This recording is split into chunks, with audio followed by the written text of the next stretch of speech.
విడనాడిపోతే తలదాచుకొన మీకు తావైన లేదే. అయ్యో పాపం.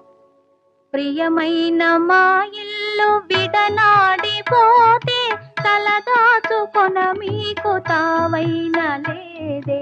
కపటాలు మానేసి నా మదిలోన, కపటాలు మానేసి నా